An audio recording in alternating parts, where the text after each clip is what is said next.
Cycle 3, Week 17. We're going to be talking about the great artist Andrew Wyeth.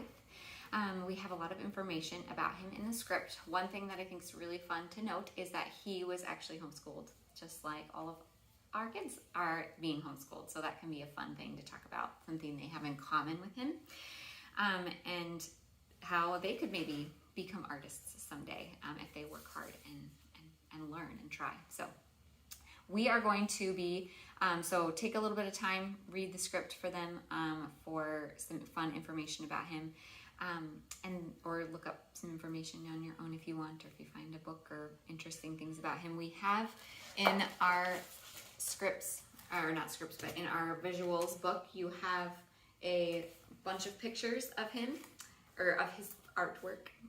We are going to be trying to mimic him in Christina's World from 1948, and so you can tell that to the class if you'd like, that you're going to be mimicking this piece of artwork. So Wyeth was very well known for doing watercolor, and so we are going to be mimicking him in that way as well by doing watercolor this morning. So this is going to be a little kind of snippet of what your end scene will look a little bit like. So the fun thing about doing this morning is that we are going to be remembering some of the skills we learned during quarter 1 for week 5. So you can ask them, if you show them a picture, if they think of anything from week 5, from what they did, maybe before, maybe after. Or you can talk about how we're doing perspective art here.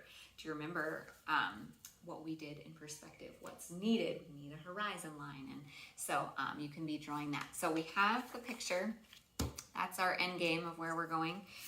We are doing the inside the lines drawing again. So we have in the script how to get there to her website to watch her drawing as well, if you want a more detailed explanation of how that can look. And you are just real simply, you're going to be doing a horizon line kind of up higher. You can always do the horizon line in a different spot. It doesn't always need to be in the middle of the paper, so we're going to be doing it up here. The vanishing point as well doesn't always need to be in the middle. We're going to kind of do it off to the side a little bit. And we're making a road, so we get to use our curvy lines that we've learned in the past to kind of just have fun and make a road like that. If you want bigger kids, it'd be fun to do a little barn like there is in the picture. If you have younger kids and you think, you know what, that's just past what I want to do, totally fine. But very simply, you could have them use a ruler, make a square. You can have them use a ruler if you want. For time's sake, I'm just going to do this real fast.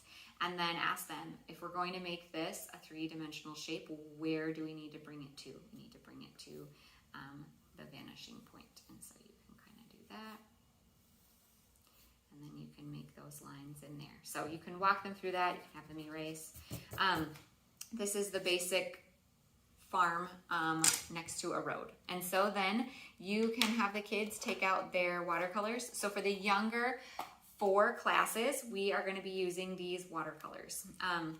And so they are doubled up mostly. So you might want to have one be near 2 kids. I don't think you can take that apart, but you could maybe take them out. So that one kid can use the one and one kid can use the other. So they are going to need to share in that regard. But they can have fun coloring them. So we do want this to be true to life. So as best as you can, I want us to try to use these warmer-ish colors for the grass. So like I've done here. So we have more your browns. So you can ask kids, how do we get brown? And you can help walk them through getting brown. For the bottom, try to make the road a little bit slightly different color. I used orange here, but you can use a different color if you want, and then blue for the sky, and then you can make your barn red if you want, or I did purple, whatever your class feels like doing, or whatever you want to do there is great.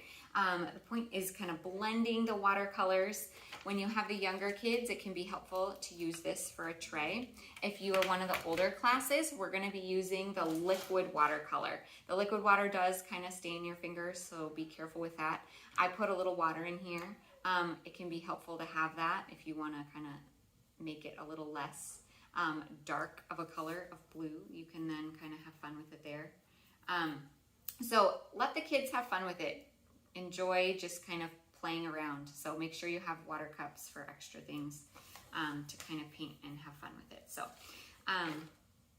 so yeah, enjoy.